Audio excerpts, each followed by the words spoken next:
कल की फिल्म को मैंने पहले ही दिन देख लिया था, लेकिन इसके ऊपर कोई वीडियो नहीं बनाई, कोई बात नहीं की, क्योंकि इस फिल्म का रिव्यू की इसको जरूरत नहीं है। इस फिल्म के अंदर जितने एफर्ट दिए गए, इस फिल्म के अंदर जितना विजनरी काम था, उसके अकॉर्डिंग इस फिल्म को एक मौका तो सबको देना ही चाहिए। आपको फिल्म पसंद आएगी या नहीं आएगी, ये आपका सब्जेक्टिव ओपिनियन हो सकता है, लेकिन ये फिल्म आपकी अटेंशन जरूर रिक्वायर्ड करती है। ये फिल्म आपके वो 3 घंटे जरूर रिक्वायर्ड करती है, जिसके कारण एटलीस्ट इनके विजन को आपको एक मौका देना चाहिए था। अब ये बातें मैं सिर्फ इसलिए नहीं कह रहा हूँ कि एक अच्छी फिल्म के लिए उन्होंने थोड़ा सा मेहनत की थी तो आप इस फिल्म को देख लीजिए, नहीं, आपका भी हार्ड एंड मनी है, आपको भी ये पैसा सही जगह ही इन्वेस्ट करना चाहिए। लेकिन 3 घंटे की फिल्म में अगर आप थोड़ा सा इंटरेस्टेड होते हो, आपको महाभारत का थोड़ा सा भी बैकग्राउंड पता है, आपको महाभारत के कैरेक्टर्स को आप जानते हो, तो ये मूवी आपके लिए एक एपिक फिल्म होने वाली है। एपिक फिल्म मतलब इसके कैरेक्टर्स, इसका प्रेजेंटेशन और इसका क्लाइमेक्स आपका माइंड ब्लो कर देगा। चलिए, ये तो हो गई मूवी के रिव्यू की बात, लेकिन ये फिल्म इंडियन सिनेमा को बदलने वाली है। लेकिन ये क्या बदलाव अच्छा होगा या बहुत बुरा, चलिए इसके बारे में डिस्कस करते हैं। दोस्तों, पॉइंट नंबर 1, कल की फिल्म के बाद जो यहाँ पर सबसे बड़ा चेंज आने वाला है वो है अपॉर्चुनिटी का। अब नए नए मेकर्स को, नए नए डायरेक्टर्स को एक अपॉर्चुनिटी मिलेगी कि हाँ, उनका विजन अगर थोड़ा सा वियर्ड है, उनका विजन अगर थोड़ा सा अट्रैक्टिव है और थोड़ा सा आउट ऑफ द बॉक्स है, तो उनको चांसेस मिलेंगे।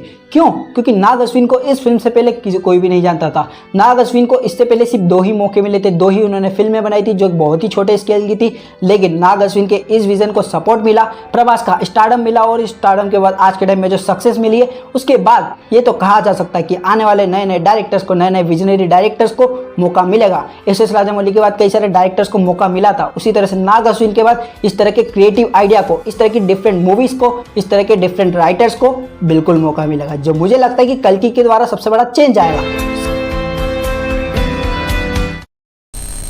दोस्तों, सेकंड जो ये फिल्म एक बड़ा चेंज लेके आएगी वो है जोनरा वाइज। इस फिल्म का जो जोनरा है ना, इस फिल्म के जोनरा में साइंस फिक्शन का काफ़ी बड़ा महत्वपूर्ण पार्ट था, तो मुझे लगता है कि इस फिल्म के बाद कई सारी साइंस फिक्शन मूवी आएगी जहाँ पर साइंस को सीरियसली लिया जाएगा। वरना साइंस फिक्शन मूवी तो गणपत भी थी, साइंस फिक्शन मूवी तो बड़े मियाँ छोटे मियाँ भी थी, लेकिन क्या वहाँ पर कोई सीरियसनेस थी? नहीं। लेकिन कल्कि के अंदर आपको वो सीरियसनेस दिखाई देती है, उनके अंदर वो ऑनेस्टी, उनके अंदर वो एफर्ट दिखाई देते हैं। तो फ्यूचर में आने वाली मूवीज़ के अंदर उनको वापस से वो मौका मिलेगा कि वो साइंस फिक्शन जोनरा को अच्छे से इंडिया के अंदर स्टेब्लिश कर पाए। आपको कई सारी इंडस्ट्रीज की तरफ से बड़ी छोटी, छोटी छोटी बड़ी बड़ी कई सारी मूवीज़ आएगी, लेकिन हाँ, अब ये सिलसिला चालू होगा तो कई सालों तक चलेगा, जिससे एक समय के बाद हमें एक नई तरह की ग्रोथ मिलेगी। लेकिन ये सारी अच्छी बातें यहीं तक थी, इसके बाद कई सारी बुरे इफेक्ट भी कल्कि के बाद देखने को मिलेंगे, उसके ऊपर बात करते हैं। दोस्तों, ये तो आप बात मानते हो कि फिल्म के अंदर जितने भी महाभारत के सीन थे काफ़ी एपिक थे, देखकर मजा आ रहा था। 3 घंटे की फिल्म के अंदर 5 मिनट के ही सीन थे, भले वो महाभारत के, लेकिन वो 5 मिनट के सीन पूरी मूवी से एपिक थे। लेकिन क्या ये फ्यूचर में हमेशा ऐसे ही रहने वाले? नहीं। कई सारे डायरेक्टर्स, कई सारे राइटर्स अपने जो भी ओपिनियन है महाभारत के ऊपर, उनके जो पर्सपेक्टिव है महाभारत के किरदारों को लेकर, उनके कैरेक्टर्स को लेकर, वो उस तरह से प्रेजेंट करेंगे। वो कुछ नेगेटिव हो सकते हैं, कुछ पॉजिटिव हो सकते हैं, कुछ नेगेटिव कैरेक्टर को पॉजिटिव दिखाएंगे, कुछ पॉजिटिव कैरेक्टर को नेगेटिव दिखाएंगे। तो ये भी काफ़ी बड़ा इंपैक्ट होगा, जो कि मुझे लगता है कि इंडिया की हिस्ट्री को वापस से लिख देगा। इंडियन सिनेमा में कैरेक्टर्स को वापस से नए तरह से प्रदर्शित किया जाएगा, जहाँ पर कई लोग आपसे ओपिनियन से सहमत होंगे, कई लोग आपसे डिसऑनेस्ट होंगे, कई लोग आपके काम के प्रति बिल्कुल भी ऑनेस्टी नहीं दिखाएंगे और अपने कैरेक्टर से वो पर्सपेक्टिव देंगे जो बिल्कुल भी सही नहीं होगा, जिससे आप बिल्कुल भी एग्री नहीं करते होंगे। लेकिन इससे ये बात जरूर शुरू होगी कि हमारे पुराणों से, हमारे इतिहास से, हमारी महागाथाओं से रिलेटेड कहानियाँ अब आपको देखने को मिलेगी। अब वो सही होगी गलत होगी ये तो समय ही बताएगा, वरना सही और गलत का अगर हम पछड़ा करें, सही और गलत की लड़ाई लड़े, तो कल की फिल्म के अंदर भी काफ़ी सारी नेगेटिव बातें हैं।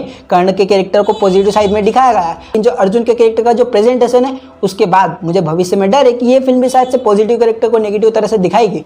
अब आप मुझे बताइए कि कल्कि के बाद इंडियन सिनेमा का भविष्य कितना अंधेरे में है या कितना रोशनी में है?